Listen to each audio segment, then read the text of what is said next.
출생통보제가 국회를 통과하며 이를 보완할 보호출산제가 논의되고 있습니다. 하지만 이에 대한 찬반 의견이 갈리고 있어 실행까지 이어질지는 미지수입니다. 대한예수교장로회 통합총회 선교사 200여 명이 한자리에 모여 코로나 시대 이후의 선교 전략을 재정립하는 시간을 가졌습니다. 북한 선교와 민족 통일을 위해 사역하는 목퉁이돌 선교회가 선교 컨퍼런스를 개최했습니다. 서울 노원구 백사마을에 설립된 연탄교회가 8주년 감사 예배를 드리며 사랑 나눔을 실천했습니다. 케냐 대성회 참석차 현지를 방문 중인 이영훈 여의도 순복음교회 목사가 케냐 대통령을 만나 환담을 가졌습니다.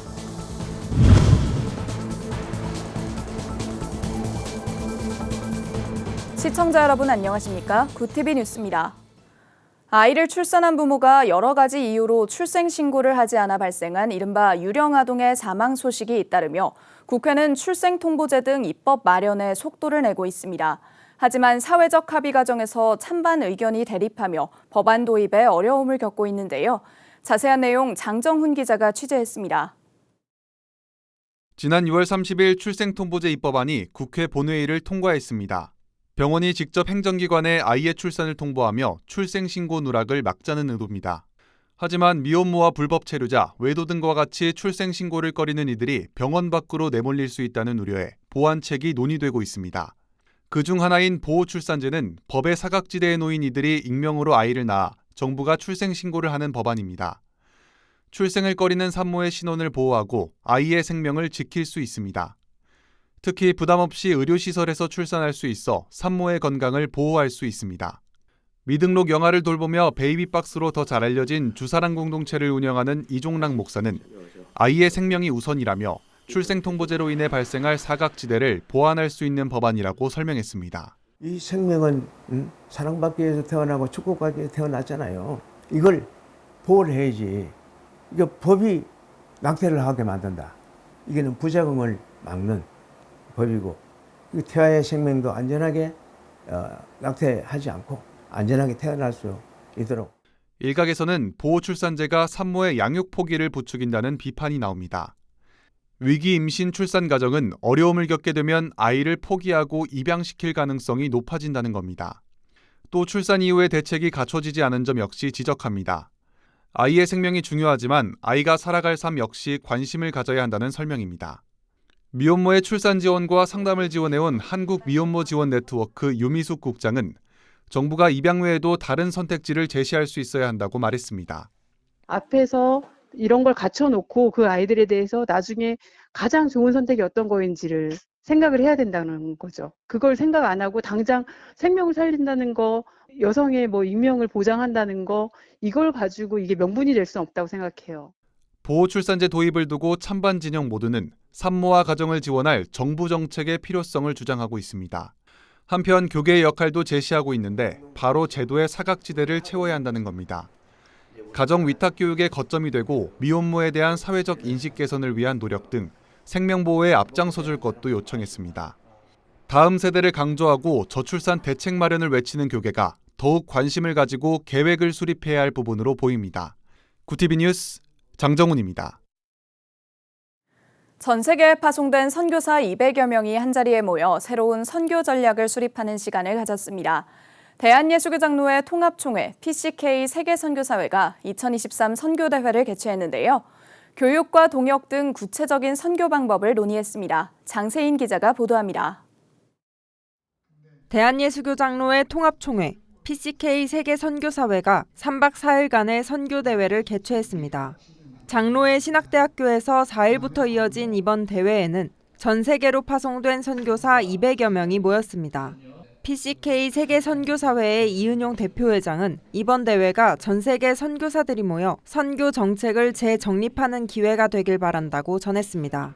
팬데믹 이후에 PCK 선교 부흥을 위한 그런 목적으로 전 세계에 흩어져서 선교하던 200여 명의 선교사님들이 다 모여서 좋은 그런 선교 전략을 만들어서 효과적인 선교 사역을 하도록. 특별히 마련된 교육선교 특강 시간에는 기독교 대학인 한동대학교에서 교육과 선교의 연계에 대한 이야기를 나눴습니다. 한동대학교 최도성 총장은 교육을 통해 신실한 성도가 세상에 보내졌을 때 세상을 변화시킬 수 있다고 강조했습니다. 이어 이정민 한동대 교수는 한동 글로벌 사명원은 학생들의 사명과 전문성을 훈련해 선교사들을 직접 돕고 선교지로 뻗어나가도록 하고 있다고 밝혔습니다. 실질적인 이슈를 해결해 주기 위한 활동을 서포트할 수 있다는 거죠. 온라인 교육으로 선교사님들의 니즈를 도와주는 활동을 한국어 교육과정, 의사소통 기법, 구원받은 자로서의 자기 정체성과 그리고 직업적 소명을 가지고 세상에서 하나님 나라의 백성으로서 살아가는 파라과이에서 30년 가까이 기독교 학교를 운영하고 있는 신현광 선교사는 가정폭력과 미성년 성폭행, 청소년 미혼모 등 파라과이의 청소년들이 직면하는 세상적 문제들을 기독교적 교육을 통해 바라보고 해결할 수 있도록 힘쓰고 있다며 교육 선교 사례를 전했습니다. 교육은 의도적이고 계획된 계획을 가지고 사람들을 그리스도께로 이끄는 것이기 때문에 예수 그리스도의 그 구원의 확신 속에서 차이를 인정하면서 어울림의 삶을 체험케 하는 그런 선교 교육이고요. 이외에도 장신대 변창욱, 박보경 선교학 교수의 선교 역사와 동역 선교 특강 등이 이어지며 마지막 날인 7일에는 시니어 선교사와의 대화 시간도 마련됩니다. 구티비 뉴스 장세인입니다. 남과 북이 분단된 지도 어느덧 70년이 됐습니다. 남북은 요즘 그 어느 때보다도 긴장 속에서 하루하루를 보내고 있는데요. 한국교회는 이런 상황 속에서도 평화 통일을 준비하며 북한 선교에 나서고 있습니다. 수십 년간 북한과 탈북민들을 위해 사역하는 모퉁이돌 선교회가 최근에 동향과 선교의 변화를 공유하는 선교 컨퍼런스를 열었습니다. 김효미 기자가 보도합니다. 남과 북이 분단된 지도 70년이 흘렀습니다. 이제는 남과 북이 휴전이 아닌 종전을 위해 나아가야 한다는 목소리가 커져가고 있는 가운데 북한 선교와 민족 통일을 위해 사역하는 모퉁이돌 선교회의 선교 컨퍼런스가 4일 소망수양관에서 개최됐습니다. 이날 컨퍼런스에서 이반성 목사는 포스트 코로나 이후 3가지의 새로운 선교 전략이 필요하다고 전했습니다. 먼저 나라가 아닌 민족으로 지경을 확대하고 그다음 조선족과 중국인들과 같은 이주민들에게 복음을 전하며 마지막으로 통일을 무작정 기다리지 말고 복음으로 북한을 개방시키자고 제안했습니다. 북한을 향하여 14도시로 들어가게끔 했습니다. 각 지역을 나누어서 복음을 전할 수 있는 그런 구조를 갖추기 시작했습니다. 관계되는 600여 단체가 다 똑같이 가기 위해서는 매뉴얼이 필요하다. 매뉴얼의 내용이 이 11가지를 다 집어넣었어요. 이반성 목사는 통일에 대한 기대를 버리고 북한을 위해 복음 전도를 힘쓴다면 통일은 자연스럽게 따라올 것이라고 강조했습니다. 컨퍼런스에 참석한 탈북민들은 평양 이외의 지역에서는 복음에 대해 들어보지 못한 주민들이 대부분이라며 북한 선교가 절실하게 필요하다고 전했습니다. 저희가 사는 함경북도 쪽에는 저희가 아직 그걸 보지도 못했고 그 종교란 자체는 미신처럼 있기 때문에 다 차단하고 있죠. 삼국을 통해서 이렇게 접하는 그 탈북민들이 그 북한 지하교회 성도님들도 기쁨의 그 맛을 느끼는 것을 우리가 직접적으로 또 듣기도 하고 있거든요. 하나님의 하자도 몰랐어요. 네. 법적으로 처벌도 되고 가족끼리도 처벌하는 사람들도 있어요. 종종 자기가 살기 위해서. 저는 북한에서 뭐 교회 다닌다거나 그다음에 뭐 성경책이 있다거나 이런 걸 들어본 적이 한 번도 없습니다. 이어 2011년도에 탈북해 북한 대학원대학교에서 북한 실물경제 박사학위를 받고 자유아시아 방송 기자로 일하고 있는 최설 씨의 강연이 이어졌습니다. 최 씨는 북한의 수뇌부의 잘못된 코로나19에 대한 대응으로 최악의 경제 상황을 겪고 있다고 전했습니다. 완전히 셀프 봉쇄했습니다. 북한이 왜? 이 밀무역이나 경제 타격받는 것보다는 코로나로 인해서 주민이 죽는 거는 이건 체제의 전망의 문제다. 지역시장이 경직되고 수출이 부품이 없으니까 상인이 죽고 밀가루가 없으면 음식 장사가 죽고 음식 장사가 죽으면 아사에 노출되게 되는 겁니다. 최설 씨는 북한 시장 경제를 활성화시킨 장마당 혁명처럼 그리스도를 갈망하는 북한 주민들의 혁명이 일어나길 기대하며 북한 선교를 위한 많은 관심과 기도를 당부했습니다. 하나님의 잃은 양을 찾아 위로하고 예수 그리스도의 제자로 삼아 성령과 더불어 사역한다는 비전으로 달려온 모퉁이돌 선교회는 앞으로도 북한 선교를 위해 매진할 것을 다짐했습니다. 구티비 뉴스 김유미였습니다. 서울의 마지막 달동네로 불리는 백사마을에 설립된 연탄교회가 8주년 감사 예배를 드렸습니다. 가난하지만 타자를 위한 교회를 사역의 지향점으로 삼고 있는 연탄교회는 설립일을 기념하며 이날 성도들이 모은 헌금을 지적 장애인들에게 전달했습니다. 보도에 김혜인 기자입니다. 적막한 달동네 백사마을에 잔치가 열렸습니다. 70여 명의 연탄교회 성도와 백사마을 어르신들이 박수치며 찬양하고 케이크를 자릅니다. 8년 동안 연탄교회와 함께해온 성도들은 예쁜 옷을 입고 나와 준비한 기도를 하고 특별 찬양을 선보입니다.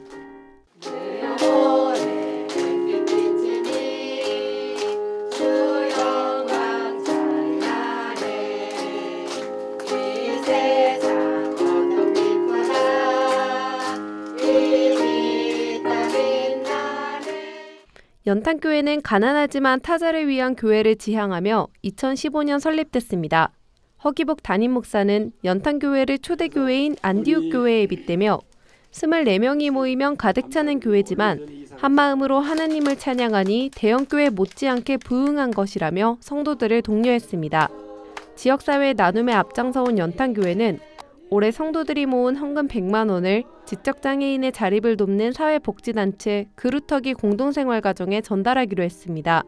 어르신들이 때로는 파지수거도 하고 또 정부에서 보조금을 받고 뭐 이런 생활이지만 그럼에도 불구하고 영적인 풍성함을 가지시고 거스름 헌금 통해 가지고 지적 장애인 공동체에 100만 원을 이렇게 후원을 하게 되는데 또 목회자로서 우리 어르신들이 아주 대견스럽고 자랑스럽습니다. 이렇게 전달하는 100만 원은 매주 20여 명의 교인들이 1,000원, 2,000원씩 1년에 모아온 헌금 절반에 달하는 금액입니다. 나눔의 의미를 아는 성도들은 따로 헌금을 하겠다며 봉투를 내밀기도 했습니다. 이렇게 8년이나 됐다니까 너무 감사하고 보람 있고 그래요. 글쎄 많은 액수는 아니래도 우리가 하나하나 모았으니까 우리도 같이 참여하는 마음이고 너무 감사해요. 작은 힘이나 보탬이 돼서 너무 감사하고. 이날 모인 백사마을 어르신들은 기업과 금융기관 등에서 후원한 닭백숙과 수박을 나눠 먹었습니다. 진수성찬한 이런 음식을 진짜로 너무나 고마워 감사합니다. 우리 성도들은 날마다 세월이 가서 젊어져요. 근데 우리 연탄교회 성도들은 다 축복받고 젊어지고 잘 살기를 바랍니다. 낮은 곳에서 더 낮은 곳으로 하나님의 은혜를 흘려보내는 연탄교회. 연탄교회의 목표는 백사마을의 마지막 단 한 명의 성도가 남더라도 그들의 안식처가 되어주는 겁니다. 구티비 뉴스 김혜인입니다. 케냐 대성회 참석차 현지를 방문 중인 여의도 순복음교회 이영훈 담임 목사가 현지 시간 4일 윌리엄 루토 케냐 대통령을 만났습니다. 2시간 동안 진행된 환담에서 이영훈 목사는 성회와 목회자 세미나에 대해 설명하고 굿피플을 통해 진행되는 아동 후원, 학교 교회 건축, 우물 파기 등을 소개했습니다. 이영훈 목사는 조용기 목사님께서 케냐에서 성회를 인도하신 지 올해로 30주년이 된 것을 기념해 케냐에서 다시 대성회를 인도하게 됐다며 루토 대통령을 성회에 초청했습니다. 루토 대통령은 케냐 교육과 자선사업, 그리고 복음화를 위해 헌신해 주신 이영훈 목사님과 여의도 순복음교회에 깊은 감사를 드린다며 기독교 역사와 함께 경제 발전을 이룩한 대한민국과 좋은 파트너십을 유지하고 싶다고 전했습니다. 대한예수교장로회 백석총회가 설립 45주년을 맞아 아프리카 우간다에 기념교회를 설립했습니다. 백석총회 세계선교위원회는 지난달 말 아프리카 탄자니아, 우간다, 케냐 세 나라의 선교지를 순방하고 우간다 지부 설립과 나카우카 지역에 세워진 45주년 기념교회 헌당 예배를 드렸습니다. 이날 헌당 예배에서 설교를 전한 총회 서기 김동기 목사는 대한민국이 이처럼 발전할 수 있었던 것은 예수 생명과 축복이 임했기 때문이라며 우간다에 예수 생명이 임할 때 구원의 역사가 나타날 것이라고 전했습니다. 우간다에 세워진 교회는 화이트스톤 헬스처치, 우리말로 백석 건강교회로 이름 지어졌습니다. 선교위 측은 최강식 선교사를 지부장에 임명하고 지난 28년간 우간다 선교를 위해 헌신한 송인진 선교사에게 공로패를 전달했습니다. 글로벌 선교방송단 오동남 선교방송 PD가 보내온 소식입니다. 인천 영광교회가 지난 2일 제23회 복지단체 초청 달리다굼 찬양제를 개최했습니다.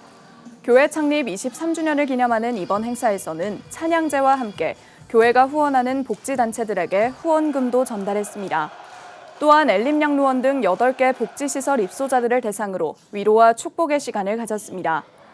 인천 영광교회 담임 윤보환 감독은 우리 죄를 위해 피 흘린 예수를 믿음으로 주님과 동행하는 기쁨과 함께 살아가길 바란다고 권면했습니다.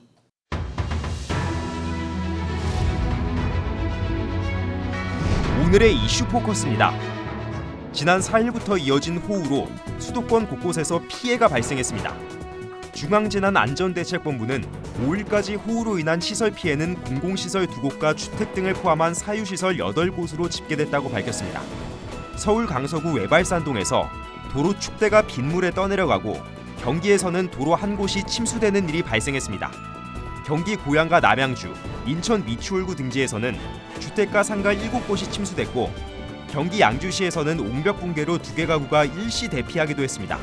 한편 기상청은 날이 개면 영남을 중심으로 낮 기온이 31도 이상 오르는 등 폭염특보가 발령되는 지역이 나올 가능성이 있다고 밝혔습니다.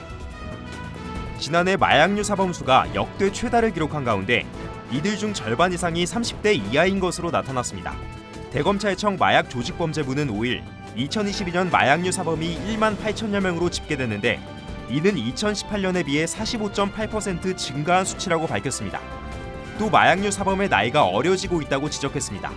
이어 지난해 적발된 마약류 사범 중 30대 이하가 1만 900여 명으로 총인원 대비 59.8%를 기록했다고 덧붙였습니다. 한편 대검은 젊은 층 마약류 사범 확산세의 원인으로 다크웹과 SNS 등 인터넷 마약 유통을 꼽았습니다. 군이 북한이 발사한 정찰 위성을 서해에서 인양해 탐색한 결과 군사적 효용성이 없는 것으로 드러났습니다.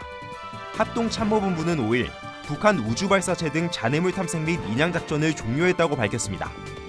이어 한미 전문가가 면밀히 분석한 결과 군사적 효용성은 전혀 없는 것으로 드러났다고 덧붙였습니다. 앞서 북한은 지난 5월 31일 평안북도 동창리에서 만리경 1호를 탑재한 우주발사체 천리마 1형을 쏘아 올렸지만 실패했고 발사체는 전북국산 어청도 근처 바다에 추락했습니다. 이후 군은 낙하해상에서 천리마 1형의 잔해로 추정되는 부유물을 발견했고 지난 15일 3단 로켓인 천리마 1형의 2단부를 인양했습니다. 금융당국이 대도시에 본점을 두고 전국적으로 지점망을 두고 있는 5대 시중은행이 시장을 장악하고 있는 은행권 과점체제를 깨기 위해 새로운 시중은행을 늘릴 방침입니다. 금융위원회와 금융감독원은 은행권 경영 영업 관행 제도 개선 방안 발표를 통해 은행권 과점체제를 바꾸겠다고 밝혔습니다. 이어 기존 금융회사도 자유롭게 시중은행으로 전환할 수 있는 이른바 경합시장으로 전환한다며 인터넷 전문은행이나 지방은행이 시중은행이 될 수 있는 신규 인가도 추진한다고 설명했습니다. 구TV 뉴스 장현우입니다.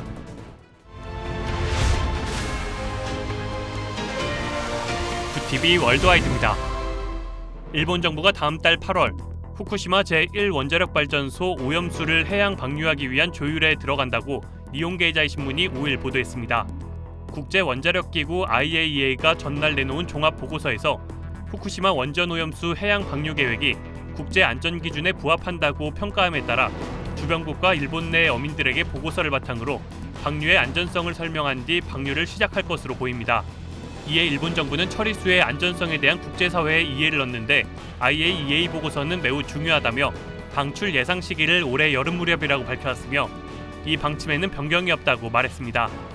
한편 일본 내에서도 어민들의 반대가 극심한 상황이어서 난관이 예상되고 있습니다. 독립기념일을 하루 앞둔 현지 시각 3일 미국 동부 펜실베니아주 필라델피아의 주택가에서 총격 사건이 발생했습니다. 방탄조끼를 착용하고 반자동 소총과 권총 등으로 무장한 40대 남성이 무차별 총격을 가해 성인 남성 5명이 숨지고 어린이 2명이 다쳤습니다. 용의자는 총격전 끝에 경찰에 체포됐으며 현장에선 50여 개의 탄피가 발견됐습니다. 같은 날 텍사스에서도 독립기념일을 앞두고 총격 때문에 최소 3명이 숨지고 8명이 다쳤습니다. 또 인디애나폴리스에서 1명, 노스캐롤라이나에서 2명 등 독립기념일 전야에만 최소 11명이 총격 때문에 숨진 것으로 나타났습니다. 인도 뉴델리에서 화상으로 열린 상하이 협력기구 SCO 정상회의에 참석한 푸틴 러시아 대통령이 바그너 그룹의 반란 이후 일주일 만에 국제무대에 등장해 그 어느 때보다 러시아가 단결돼 있다고 주장했습니다.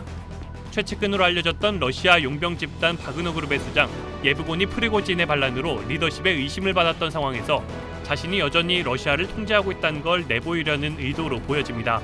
러시아와 밀착 행보를 보여온 시진핑 중국 국가주석도 지역 평화를 지키고 공동 안보를 보장하기 위해 노력해야 한다며 SCO 회원국들이 연대와 상호 신뢰를 강화해야 한다고 촉구했습니다. 지구 평균 기온이 지난 3일 17도를 넘기며 최고 기온 기록을 갈아치웠습니다. 블럼버그 통신 등이 현지 시간 4일 미국 국립환경예측센터 데이터를 인용해 지난 3일 지구 평균 기온이 17.01도를 기록해 2016년 8월의 종전 최고 기록 16.92도를 넘어섰다고 보도했습니다. 영국의 기후학자 프레데리케 오토 박사는 이는 우리가 기념해야 할 이정표가 아니라 인류와 생태계에 대한 사형 선고라고 말했습니다. 같은 날 세계 기상기구는 현재 엘니뇨가 발달하는 상태로 7월부터 9월까지 엘니뇨가 발생할 확률이 90%나 된다고 밝혔습니다. VTV 뉴스 정성광입니다.